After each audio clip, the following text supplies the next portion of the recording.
મિત્રો, Shri CS Desai technical institute GIA ITI Prantij દ્વારા લેવામાં આવતા ઓનલાઈન લેક્ચર્સની આ સિરીઝની અંદર હું શાર્દુલ ઠાકર આપ સૌનું સ્વાગત કરું છું. મિત્રો, આજે હું તમારી સાથે જે વાત કરવા માટે અહીં ઉપસ્થિત છું તે વિઝ્યુઅલ બેઝિક એપ્લિકેશનની અંદર ઉપયોગમાં લેવામાં આવતા યુઝર ડિફાઇન્ડ ફંક્શન વિશેની વાત મારે આજે તમને કરવાની છે. મિત્રો, મને યાદ છે કે આપણે આ અગાઉ ફંક્શન વિશેની ચર્ચામાં ફંક્શન કેવી રીતે કામ કરે છે અને ફંક્શનની અંદર કઈ કઈ બાબતો અગત્યની છે તેના વિશેની આપણે ચર્ચા કરી. મિત્રો, આજના લેક્ચરની અંદર હું યુઝર ડિફાઇન્ડ ફંક્શન વિશે વાત કરીશ. યુઝર ડિફાઇન્ડ ફંક્શન એ એવા ફંક્શન્સ છે કે જે યુઝર પોતાનું કસ્ટમાઇઝ એટલે કે પોતાનું કયો શબ્દ વાપરીશું કે સાર્વત્રિક નથી તેવું છતાં પણ વારંવાર કરવું પડે છે એને યુઝરને, અને એનો ઉદ્દેશ્ય પ્રાપ્ત કરવા માટે વારંવાર આ કાર્ય કરવું પડતું હોય એવા કાર્યોને પૂરા કરવા માટે જે કોડિંગ લખવામાં આવે તે કોડિંગને આપણે યુઝર ડિફાઇન્ડ ફંક્શન કહીએ છીએ. એટલે કે યુઝર ડિફાઇન્ડ ફંક્શન, મિત્રો, તમે બધા જાણો છો તે પ્રમાણે વીબીએ પોતે અથવા તો પોતે ડિફાઇન કરીને આપેલા નથી. ગયા વખતે આપણે જે વાત કરી દીધી પ્રમાણે યુઝર ડિફાઇન્ડ ફંક્શનને પણ આ બધી બાબતો લાગુ પડે છે. આપણે બિલ્ટ ઇન ફંક્શન વિશે ઘણો બધો અભ્યાસ કર્યો. બિલ્ટ ઇન ફંક્શનની અંદર ઘણો બધો મેથ ફંક્શન, સ્ટ્રિંગ ફંક્શન વિશે અભ્યાસ કર્યો. જે બાબત એ ફંક્શન્સને લાગુ પડતી હતી એ બાબત પણ અહીં યુઝર ડિફાઇન્ડ ફંક્શન્સને પણ લાગુ પડે છે. To perform some task this lines are necessary to execute. Suppose કે સ્ક્વેર કરવા માટે, વર્ગ કરવા માટે કોઈ આટલા વિધાનો લખવામાં આવેલા છે અને programmer will call the statements by its name. કોઈ પણ ફંક્શન તેના નામ દ્વારા કોલ થઈ શકે. જ્યારે ફંક્શનને કોલ કરવામાં આવે ત્યારે બેકગ્રાઉન્ડમાં કોઈ વિધાનોનો અમલ થતો હોય છે. ફંક્શનને જ્યારે ઇનપુટ તરીકે કોઈ કિંમતો આપવામાં આવે, એટલે કે બહારની દુનિયામાંથી કોઈ કિંમતો ફંક્શનમાં દાખલ કરવામાં આવે, તેને ફંક્શનના પેરામીટર્સ અથવા તો આર્ગ્યુમેન્ટ્સ તરીકે ઓળખવામાં આવે છે. અને ફંક્શન કાર્ય પૂરું થયા બાદ જે પરિણામો બહારની દુનિયામાં પરત આપે તેને રિટર્ન વેલ્યુઝ કહેવામાં આવે છે. આ બાબતોને આપણે ગયા વખતે લાસ્ટ ટાઈમના લેક્ચર્સની અંદર સમજવાનો આપણે પ્રયત્ન કર્યો. આજે હું તમારી સાથે જે બીજી બાબત આગળ શેર કરવા માંગુ છું તે એ છે કે જ્યારે યુઝર ડિફાઇન્ડ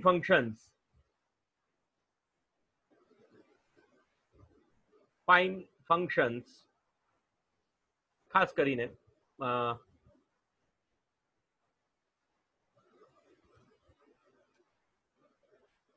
VBA માં વાપરવામાં આવે છે ત્યારે યુઝડ ઇન VBA,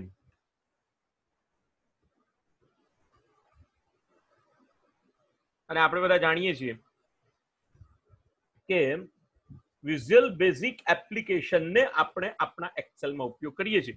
એટલે મૂળભૂત રીતે VB નું કોડિંગ આપણે અહીંયા આગળ વાપરીએ છીએ. એટલે VB પાસે જેટલી સ્ટ્રેન્થ યુઝર ડિફાઇન્ડ ફંક્શન અંગેની છે તે તમામ સ્ટ્રેન્થ જે છે તે VBA ને પ્રાપ્ત થાય છે. મિત્રો, વિઝ્યુઅલ બેઝિક એપ્લિકેશન એટલે કે વિઝ્યુઅલ બેઝિક એપ્લિકેશનને સાથે રાખીને, એટલે કે એક્સેલને સાથે રાખીને VBA જે છે આપણે વાપરીએ છીએ તેની અંદર બે રીતે ફંક્શન્સનો ઉપયોગ કરી શકાય છે. આમાં એની જે પ્રથમ પદ્ધતિ છે તેને યુઝર ડિફાઇન્ડ ફંક્શનને VBA એક્સેલની અંદર જે આપણે વાપરી શકીએ છીએ તે બે રીતે વાપરી શકીએ છીએ. એક પદ્ધતિ છે સબરૂટીન્સ કહેવામાં આવે છે, અને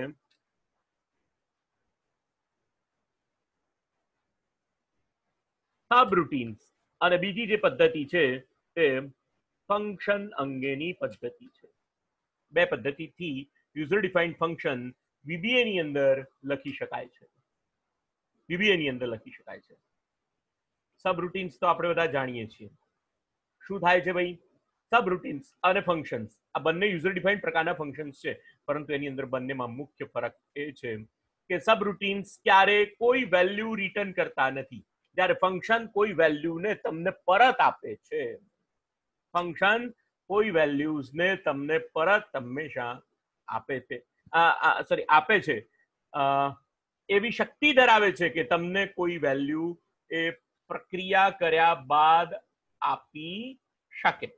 જ્યારે સબરૂટીન્સ જે છે તે સબરૂટીન્સ આ કામ કરતા નથી. સબરૂટીન હંમેશા જે ઇવેન્ટ હોય તે ઇવેન્ટને રિસ્પોન્ડ કરવાનું અથવા એનામાં સબરૂટીન્સની અંદર જે વિધાનો લખેલા છે એને ફક્ત એક્ઝિક્યુટ કરે છે. એ ન તો કોઈ વેલ્યુ અંદર લઈ જઈ શકાય, ન કોઈ વેલ્યુ એની અંદર બહાર મૂકી શકાય, એવું અત્યારે હાલ આપણે સમજીએ. In Excel Visual Basic 2, like in most programming language, a set of commands to perform a specific task is placed into the procedure, which can be a function or a subroutine. The difference between the VBA function and VBA subroutine is that a function generally returns a result, whereas subroutines does not. Subroutine કોઈ value return કરતા નથી, જ્યારે સામાન્ય રીતે function કોઈ વેલ્યુને return કરી શકે છે. User defined function. One of the most powerful feature of the Excel VBA is that you can create your own user defined functions. A UDF is simply function that you can create yourself with VBA for your own defined task. તમારા પોતાના કાર્યોને પૂરા કરવા માટે તમે આ UDFs લખી શકો છો.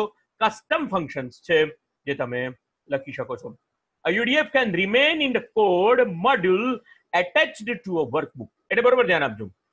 તમે જે યુઝર ડિફાઇન્ડ ફંક્શન જે એક્સેલની શીટનો ઉપયોગ કરીને લખશો એની અંદર આ યુઝર ડિફાઇન્ડ ફંક્શન હંમેશા જોડાયેલું રહેશે.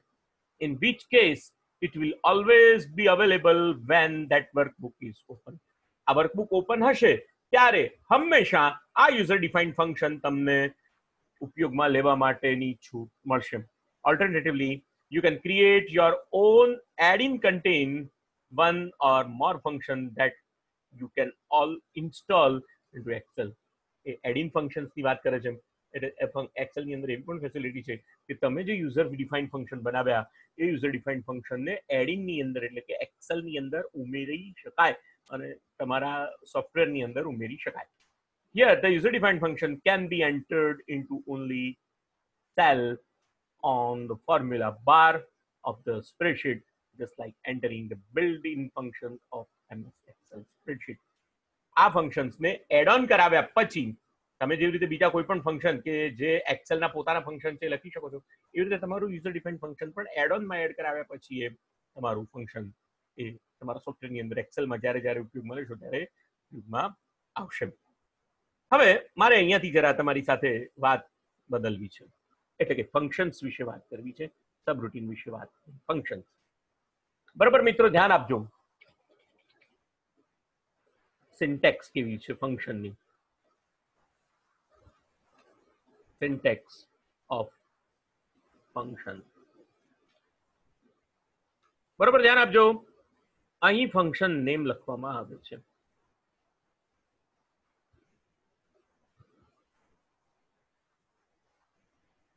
Function name. ફંક્શન નેમ લખાઈ ગયા પછી ફંક્શનનું નામ લખવું ફરજિયાત છે. ફંક્શનનું નેમ લખાઈ ગયા પછી પણ એના માટે સૌથી પહેલા તમારે એક કીવર્ડ વાપરવો પડશે. એ કીવર્ડનું નામ છે ફંક્શન. તો જે ફંક્શન ક્યાં છે? FUNCTION. એટલે function that is a keyword અને ફંક્શન નેમ એ તમે આપેલું નામ છે. ત્યારબાદ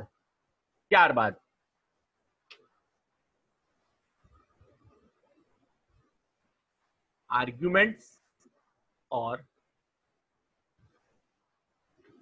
parameters એ અહીંયા લખવામાં આવશે અને અહીંયા કોઈ જગ્યાએ એન્ડ ફંક્શન એમ લખવામાં આવશે અને અહીંયા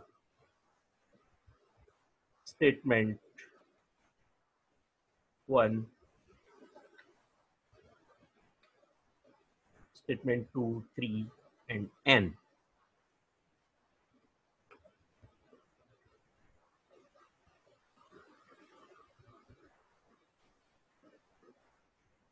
fine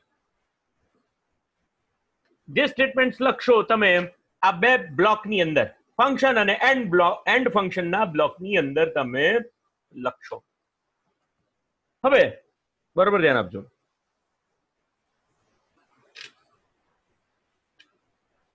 અહીંયા આગળ જો તમારે કિંમત ફંક્શનમાંથી બહાર લઈ જવી હોય ફંક્શનની અંદર તમે કોઈ પ્રક્રિયા પૂર્ણ કરી અને ત્યાર પછી કોઈ એક કિંમત તમારી પાસે આવી આ કિંમતને તમારે ફંક્શનની બહાર લઈ જવી હોય તો તે આ ફંક્શનના નામ દ્વારા લઈ જઈ શકાશે તો શેના દ્વારા લઈ જઈ શકાશે આ ફંક્શનના નામ દ્વારા લઈ જઈ શકાશે અને એ સંજોગોમાં તમારું છેલ્લું વિધાન function name equal to output એટલે કે તમે જે કિંમત બહાર લઈ જવા માંગો છો તે કિંમત તમારે ફંક્શનના નામને એસાઇન કરવી પડશે ક્યાં સુધીમાં ફંક્શન પૂરું થાય ત્યાં સુધીમાં એન્ડ ફંક્શન પૂરું થાય ત્યાં સુધીમાં તમારે કિંમતને તમારા ફંક્શનના નામને આપવી પડશે ફંક્શનના નામને તમારે આપવી પડશે બધા વિધાન અચ્છા એટલે કિંમત બહાર કેવી રીતે લઈ જાય એની વાત થઈ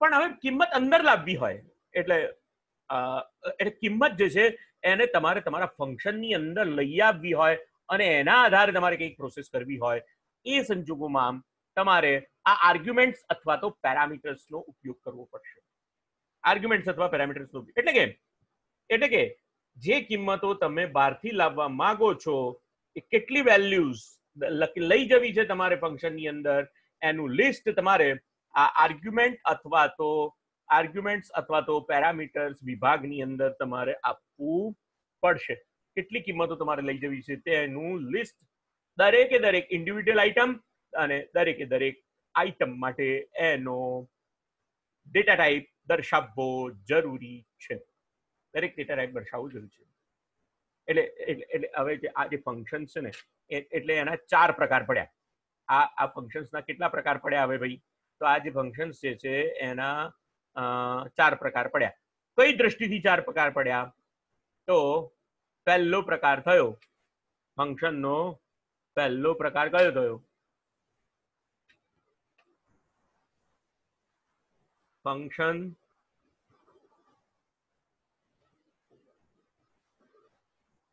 without argument and without return value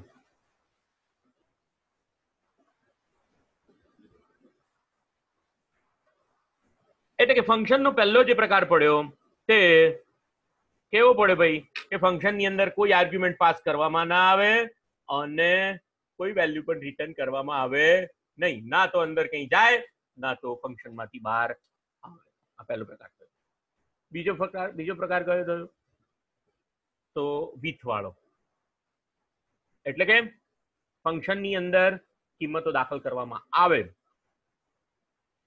પણ આઉટપુટ બહાર આવે નહીં તો ફંક્શન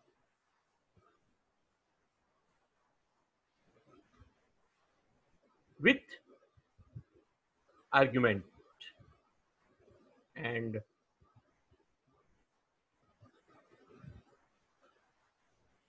without return value ત્રીજો પ્રકાર કયો થશે function with argument and with return value અને ચોથો પ્રકાર જે થશે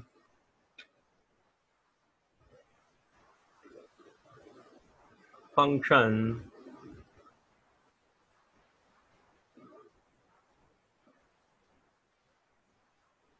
without argument and without written value, with argument and with written value, function without argument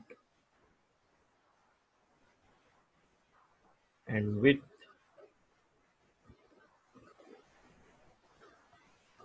return value. Function માંથી કાં તો કિંમતની બહાર આવતી હોય કાં તો ના આવતી હોય, કાં તો ફંક્શનની અંદર કાં તો કિંમત અંદર ના જતી હોય બહાર ના આવતી હોય. અંદર તો કિંમત જતી હોય પણ રિટર્ન ના થતી હોય, અને એવું પણ બને કે ફંક્શનમાં અંદર વેલ્યુ જતી ના હોય છતાં પણ કંઈ રિટર્ન કરવામાં આવતું હોય. તો આ ચાર પ્રકારના ફંક્શન્સ વિશે, યુઝર ડિફાઇન્ડ ફંક્શન વિશે વાત કરીશું. હવે ધ્યાન એ પણ રાખવાનું છે કે જ્યારે તમે કોઈ ફંક્શન લખો છો ત્યારે એ ફંક્શનને કોલ કરવાનું, એને બોલાવવું પડશે. એમને મેં કામ નહીં કરે. એ ફંક્શનને બોલાવવા માટે તમારે સબરૂટીનનો સહારો લેવો પડશે. તો અહીંયા તમારે સબ વિધાન તો લખવું જ પડશે, અને એને સબરૂટીન નેમ કહીશું, અને અહીંયા ક્યાંક એન્ડ સબ લખાઈ જશે. એન્ડ સબ લખાઈ જશે. અને હવે તમારે કયું ફંક્શનને કોલ કરવાનું છે? અહીંયા ફંક્શનને તમારે બોલાવવું હશે તો અહીંયા આગળ તમારે શું લખવું પડશે? પેલું ફંક્શનનું નામ લખવું પડશે.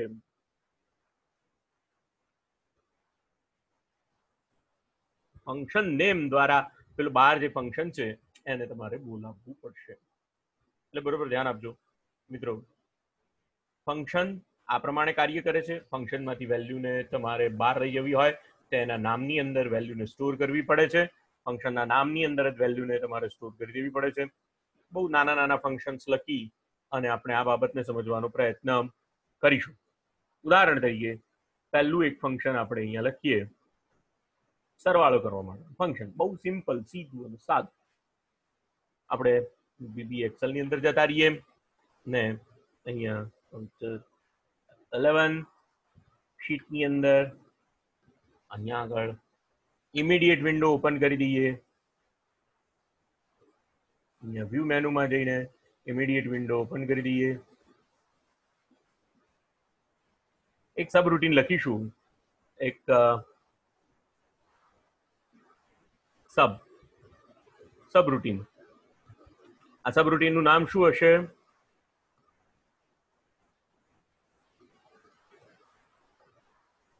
How to call. આ સબ રૂટીનનું નામ થઈ ગયું અને એન્ડ સબ થઈ ગયું. ચલો સરસ, બરોબર છે. સબ રૂટીનનું નામ થઈ ગયું અને અહીંયા તમને એન્ડ સબ એન્ડ લખ્યા. ઠીક. હવે ફંક્શનનું નામ લખીએ. અહીંયા તમારે લખવું પડે, આપણે સરવાળો કરવાનો છે. ફંક્શનમાં શું કરવાનું છે ભાઈ?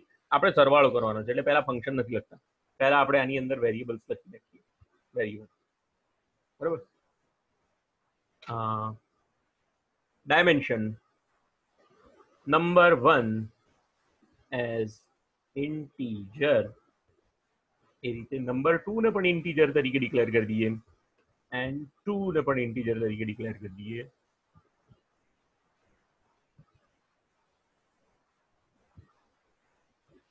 એન્ડ 2 ને પણ ઇન્ટીજર તરીકે ડિક્લેર કરી દઈએ. Okay, fine. બહારથી કિંમત આપવી હોય તો આપી દઈએ, પણ અત્યારે હાલ આપણે આપણા માટે અગત્યનું એ છે કે આપણે સમજવું છે ફંક્શનના કાર્ય પદ્ધતિને, ફંક્શનને સમજવું છે. તો આપણે કિંમતો અહીંયાથી આપી દઈએ છીએ. n1 equal to 25 and n2 equal to 75. આ બે કિંમતો આપણે આપી દીધી. હવે એક વેરિયેબલ તમારે ડિક્લેર કરવું પડશે. અચ્છા, પહેલા તો આપણે કોઈ વેલ્યુ ત્યાં લઈ પણ જતા નથી અને કોઈ વેલ્યુ ત્યાંથી લાવતા પણ નથી. એમ સમજીને આપણે આ ફંક્શનને કોલ કરાવીશું. સારું, તો એમાં કોઈ વેરિયેબલની જરૂર પડશે નહીં. મારા ખ્યાલથી એમાં કોઈ વેરિયેબલની જરૂર ના પડે. એની અંદર તો ફક્ત અને ફક્ત સબરૂટીનને કોલ કરવું પડે. તો આપણું સબરૂટીનનું નામ આપણે આપીશું, કંઈ વાંધો નહીં. ફંક્શન ફંક્શનનું નામ છે એડ. ફંક્શનનું નામ છે એડ. એડ. હવે અહીંયા બધું કરવું પડે. આપણે તો ફંક્શનને ત્યાં અહીંયા કોલ જ કરાવવાનું છે, બરાબર છે. અહીંયા શું કરવાનું છે? ફંક્શનને કોલ એડ. અહીંયા તો ફંક્શનને કોલ જ કરાવવાનું છે, ફક્ત અને ફક્ત કોલ એડ. બરાબર. હવે ડિક્લેર અહીંયા કરવાના, વેરિયેબલ ડિક્લેર ક્યાં કરવાના? હા, જમણવાર આપણે ઘેર નથી, ઓટોમેટિક બારથી બધું બારોબાર. બરાબર. તો ડાયમેન્શન n1 એઝ ઇન્ટીજર, એ રીતે n2 એઝ ઇન્ટીજર. n1 અને n2 બંને ઇન્ટીજર વેલ્યુઝ છે. અને અહીંયા આગળ ચલો અહીંયા 12 થી કિંમતો એન્ટર કરી લઈએ, તે જરા સારું લાગે. બરોબર. ગમે આપણને કે ના કંઈક પ્રોગ્રામ લખ્યો, કઈ વાંધો. ફંક્શન લખીશું, ફંક્શનનું નામ લખીશું, આપણું ઇનપુટ બોક્સ નામનું ફંક્શન લખીશું. ઇનપુટ બોક્સ ડબલ ઇન્વર્ટેડ કોમામાં enter the value of number 1. પહેલા નંબરની કિંમત ઇનપુટ કરાવીશું અને કમ્પ્લીટ. અને હવે આ જે 12 થી જે કિંમત આવી એને n1 નામના વેરિયેબલની અંદર સ્ટોર કરીશું. n1 નામના વેરિયેબલમાં સ્ટોર કરીશું. એ જ રીતે n2 નામના વેરિયેબલને પણ આપણે 12 થી કિંમત આપવા માટેનું સ્ટેટમેન્ટ લખ્યું છે. n2 બરાબર enter the value for number 2. Right, કઈ વાંધો નહીં. હવે બંનેની કિંમતો 12 થી આવી ગઈ. હવે આ બંનેની કિંમતોને આપણે પ્રિન્ટ કરી દઈએ. તો debug dot print double inverted કોમામાં value of number 1 is so and so. Number 1 is ampersand n1. અને અહીંયા પણ એ જ રીતે ફરી એક વખત debug ડોટ પ્રિન્ટ અહીંયા n2. અને આપણું મુખ્ય ઉદ્દેશ સરવાળો કરવાનો છે, એટલા માટે ફરી પાછો મેસેજ બદલી નાખીએ છીએ.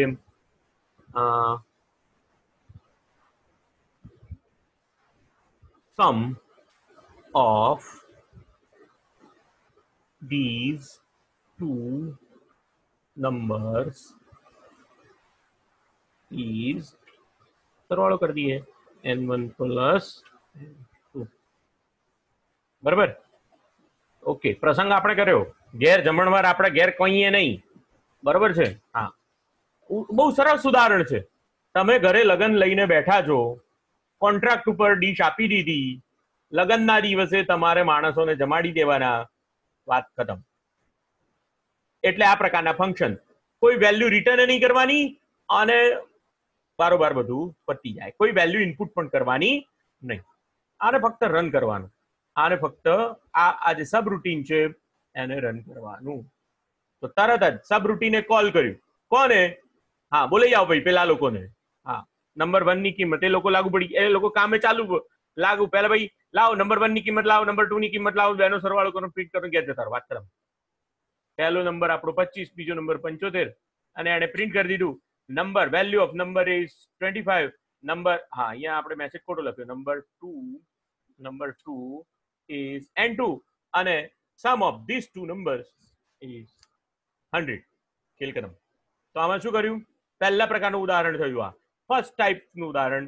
કોઈ વેલ્યુ આપણે ફંક્શનમાં લઈ નહીં જવાની, કોઈ વેલ્યુ ફંક્શનમાંથી બહાર નહીં લાવવાની, અને છતાં પણ સમ થઈ જાય, પ્રક્રિયા થઈ જાય એવું કામ કર્યું. એને આપણે પહેલા પ્રકારનું ફંક્શન લઈશું. બીજા પ્રકારનું ફંક્શન લઈએ.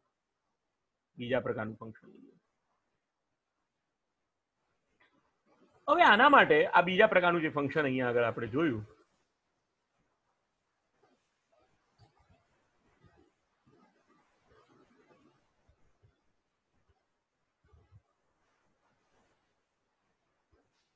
બીજા પ્રકારનું જે ફંક્શન તમને અહીંયા મેં બતાવવા પ્રયત્ન કર્યો તે function with argument without return value.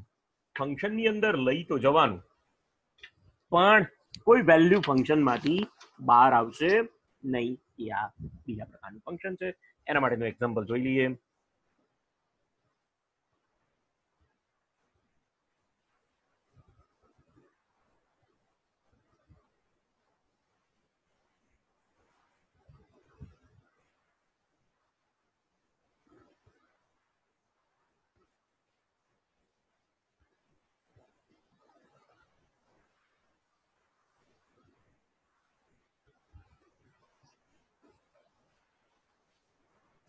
Function with argument and no return value. Without no return value કહેવાય એને. Function with argument and no return value. ઠીક છે. તો હવે અહીંયા આર્ગ્યુમેન્ટ આપવી પડશે. તો આર્ગ્યુમેન્ટ આપવી પડે તો આ આખો પોર્શન જે છે એ આખો પોર્શન જે છે તે અહીંયાથી નીકળી જશે અને અહીંયા આવી જશે. આખો પોર્શન ક્યાંથી નીકળી જશે ભાઈ? અહીંયાથી નીકળી જશે અને અહીંયા આવી જશે. પણ એની અંદર તમારે વેલ્યુઝને આ એડ નામના ફંક્શનમાં લઈ જવી પડશે. આ n1 કિંમત અને n2 કિંમતને તમારે ક્યાં લઈ જવી પડશે? n1 કિંમત અને n2 કિંમતને તમારે લઈ જવી પડશે. કોની પાસે? તો કે આ ફંક્શન પાસે લઈ જવી પડશે. એડ ફંક્શન પાસે લઈ જવી પડશે. હવે આ એડ ફંક્શન પાસે લઈ જવી પડે તો એડ ફંક્શનને કહેવું પડે કે ભાઈ હું તને કોલ કરીશ એ વખતે મારી સાથે તને કિંમતો પણ હું એની કોલ કરતી વખતે એને કિંમતો પણ આપી દઈશ. તો એ કિંમતો કયા પ્રકારની હશે એ એને અહીંયા સમજાવવું પડે. તો અહીંયા તમારે લખવું પડે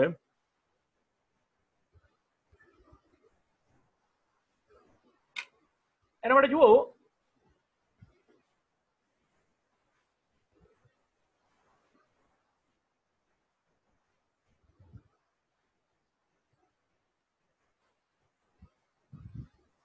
એના માટે બે ઓપ્શન છે. By value.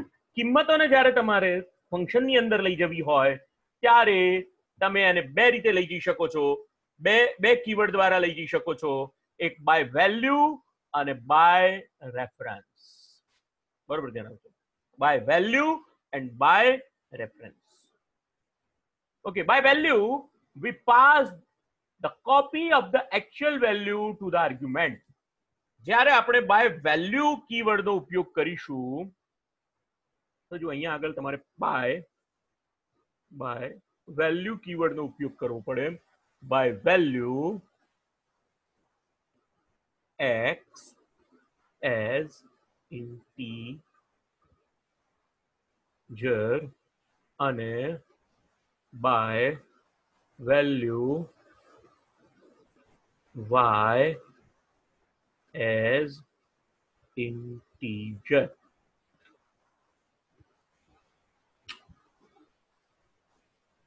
By value x as a integer અને by value y as a integer. હવે તમે શું કરશો? આ x અને y ને ખાલી પ્રિન્ટ અહીંયા આગળ વેરિયેબલનું નામ બદલી નાખવાનું. અહીંયા આગળ x અને y આ બે વેરિયેબલ તમારા માટે થઈ ગયા. x અને y આ બે વેરિયેબલ થઈ ગયા. અહીંયા તમારે જે કરવાનું છે તે x પ્લસ y પ્રિન્ટ કરાવી દેવાનું છે અને અહીંયા એડ કરતી વખતે બાય વેલ્યુ અહીંયા સીધું n1 અને n2 કરી દેવાનું. n1 ને લઈ જવાનો છે અને n2 ને લઈ જવાનો છે એટલું એને બતાવી દો. n1 અને n2 લઈ જવાનું છે બતાવી દો. એટલે અહીંયા આગળ તમે બે વેરિયેબલ બહારથી લીધા અને આ બે વેરિયેબલને લઈને તમે ફંક્શન પાસે ગયા અને એમ કીધું કે આ બે વેરિયેબલનો સરવાળો કરો અને પ્રિન્ટ કરો. વાત કરો. તો જોઈએ પહેલો નંબર ફરીથી આપણે આપીએ 999 અને બીજો નંબર એટલે આ પહેલાના આપણા મેઇન ફંક્શનની અંદરથી ડેટા રિટર્ન અંદર ડેટા આપણે અંદર ડેટા લેવા માટેના સ્ટેટમેન્ટ જે લખ્યા છે તે એક્ઝિક્યુટ થાય છે 999 અને બીજો નંબર આપણો છે 1. તો જુઓ શું કર્યું એને your number 1 is 999 your number 2 is 1 and sum of these two number is 100 વાત ખતમ થઈ શું શું કર્યું તમે કિંમતો બહારથી ગ્રહણ કરી અને એ એડ ફંક્શનને કોલ કરતી વખતે તમે બે કિંમતો એમાં પસાર કરી દીધી અને એને કીધું કે અમે આ બે કિંમતો લઈને તને કોલ કરીએ છીએ આ બે કિંમતો ઇન્ટીજર પ્રકારની છે અને ઉપર પણ આપણે n1 અને n2 ને ઇન્ટીજર ડિક્લેર કરેલા છે એટલે બંને કિંમતો એને લઈ લીધી અને બંને કિંમતો ત્યાં પસાર થઈ ગઈ અંદર પ્રોસેસ થઈ ગઈ આઉટપુટ પ્રિન્ટ થઈ ગયું. ઓકે તો આ કયા પ્રકારનું થયું ભાઈ આ કયા પ્રકારનું થયું ડેટા જવા દેવાનો ખરો ફંક્શનની અંદર ડેટા કોલ કરવાનો એટલે with argument no return value with argument but no return value. ત્રીજો પ્રકાર આપણે ફંક્શનનો ત્રીજો પ્રકાર function with argument and with return value. Function with argument and with return value બંને કામ કરવા પડશે. તો એ વખતે તમારે આર્ગ્યુમેન્ટ પણ પસાર. અચ્છા અહીંયા બીજું મારે તમને જે સમજાવવાનું રહી ગયું તે આપણે બાય વેલ્યુ થી પેરામીટર તો પાસ કર્યા પણ by reference we pass the reference to the arguments. By reference is the એટલે અહીંયા જો બાય વેલ્યુ ની અંદર શું કીધું હતું કે આપણે શું પાસ કરીએ છીએ એકચ્યુઅલ કિંમતોને પસાર કરી દઈએ છીએ પણ બાય રેફરન્સમાં we pass the reference to the arguments. આપણે આર્ગ્યુમેન્ટ્સનો રેફરન્સ જે છે તે આપણા ફંક્શનની અંદર લઈ આવીએ છીએ એનું એડ્રેસ લઈ આવીએ છીએ પણ એ આપણા માટે બહુ મહત્વનું નથી. આપણા માટે અગત્યનું એ છે કે કિંમતો આપણા આ ફંક્શનમાંથી આ ફંક્શનમાં અથવા સબરૂટીન્સની અંદરથી ફંક્શનની અંદર જવી જોઈએ એ આપણા માટે અગત્યની વાત છે. પણ અહીંયા આગળ જે નોંધ લખેલી છે બહુ અગત્યની છે by reference is a default method. By reference જો એ જે મેથડ છે તે ડિફોલ્ટ મેથડ છે for passing arguments type in the VBA. VBA ની અંદર આર્ગ્યુમેન્ટ પાસ કરવા માટેની ડિફોલ્ટ મેથડ કઈ છે by reference. This means if you are not specifying any type of argument this will consider as by reference type. However એટલે જો તમે કંઈ પણ ડિક્લેર ના કરો બાય વેલ્યુ ડિક્લેર ના કરો એટલે તમે અહીંયા એવું પણ લખી શકો હો ભાઈ એટલે અહીંયા બાય રેફરન્સ નહીં લખવાનું અહીંયા તમે આ રીતે પણ કામ કરી શકો x એઝ એ ઇન્ટીજર અને અહીંયા y એઝ એ ઇન્ટીજર અને તમે રન કરશો તો પણ તમારું કામ ચાલશે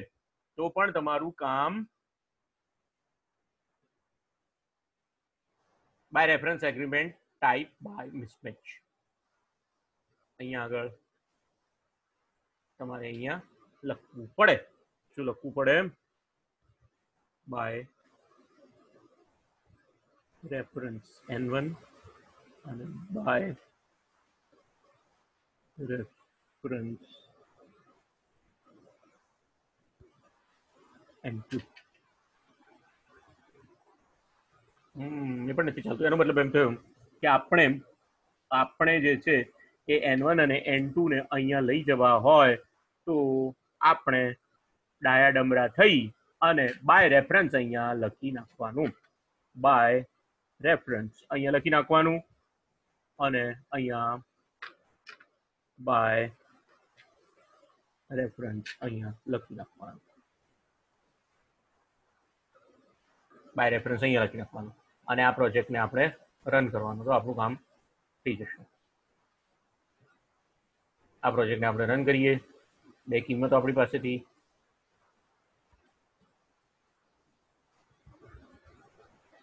બાય રેફરન્સમાં પણ તકલીફ બતાવે છે તો બાય વેલ્યુઝ આપણે લઈ જઈએ છીએ એમ ને. અચ્છા ફરી એક વખત આપણે જોઈ લઈએ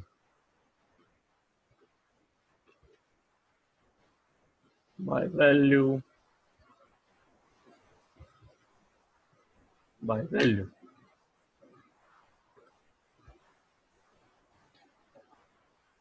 ઠીક છે, તો શું થઈ ગયા? અચ્છા,